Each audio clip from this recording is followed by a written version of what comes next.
In the ancient mountains of a distant land, there lived a young monk named Tatsuo. Deeply committed to his spiritual practice, Tatsuo found himself grappling with a persistent challenge. He was unable to break free from the habit of masturbation. Recognizing the detrimental effects it had on his spiritual journey, Tatsuo sought guidance from his wise and compassionate master, Zenji. Zenji, a seasoned monk with profound insight, understood the struggle Tatsuo faced. He recognized the importance of channeling one's energy and transcending worldly desires. With great compassion, Zenji agreed to help Tatsuo overcome this obstacle and find the path to inner liberation. One evening, as the moon illuminated the monastery courtyard, Zenji invited Tatsuo for a walk. They strolled along a meandering path surrounded by towering trees and the gentle whispers of nature. The air was crisp and filled with tranquility, a reflection of the inner peace Tatsuo longed to attain. After some time, they arrived at a secluded garden, adorned with vibrant flowers and an exquisite koi pond. Zenji motioned for Tatsuo to sit beside him on a wooden bench, facing the mesmerizing dance of the koi fish in the water. With eyes filled with wisdom, Zenji began to speak. Tatsuo, the practice of self-mastery requires discipline, focus, and a deep understanding of oneself. Masturbation, although natural, can become a hindrance when it becomes an obsession, clouding your mind and weakening your spiritual resolve. Tatsuo listened intently, his heart open to the guidance of his master. He yearned to break free from the chains of this habit and discover a path of true liberation. Zenji continued, "Look at the koi fish in this pond, Tatsuo. Observe their graceful movements and how they effortlessly navigate the water. They are attuned to the natural flow of their existence, neither resisting nor grasping. Like the koi fish, you must learn to embrace the currents of your own life, allowing your energy to flow freely and unencumbered."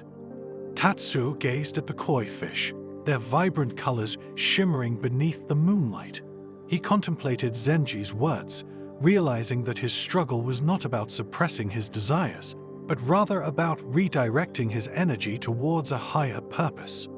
"From this day forward, Tatsuo," Zenji said with gentle authority, "I want you to view your sexual energy as the very essence of life itself, a powerful force that can be harnessed and transmuted into spiritual growth and self-realization." With renewed determination, Tatsuo began his journey towards self-mastery. He dedicated himself to a disciplined routine of meditation, physical exercise, and mindful awareness.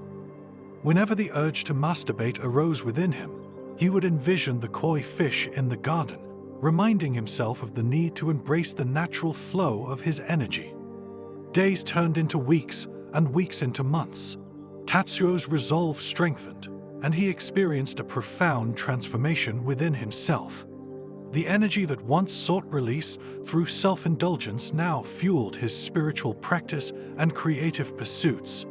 He channeled his newfound vitality towards the study of scriptures, compassionate service to others, and deepening his connection with the divine. As Tatsuo's inner radiance grew, he became a beacon of inspiration to his fellow monks. His unwavering commitment to self-mastery and spiritual growth ignited a fire within their hearts. They too began to find the strength to overcome their own struggles and embrace the path of liberation. Through the years, Tatsuo's journey became a testament to the power of self-discipline, inner strength, and the redirection of energy towards higher purposes. He became a source of wisdom and guidance, helping others break free from their own limiting habits and embrace a life of spiritual fulfillment. And so Tatsuo, the once-bound monk, blossomed into a living example of the transformative potential that lies within each individual. His story serves as a reminder that through discipline, self-awareness, and the conscious direction of our energy, we can transcend our limitations and awaken to the true essence of our being. The moral of the story is that true liberation and spiritual growth come from redirecting and channeling our energy towards higher purposes. Rather than suppressing or indulging in desires, we must learn to embrace and understand them, harnessing their power to fuel our spiritual journey. Through discipline, self-awareness, and the conscious direction of our energy, we can transcend our limitations and awaken to our true essence.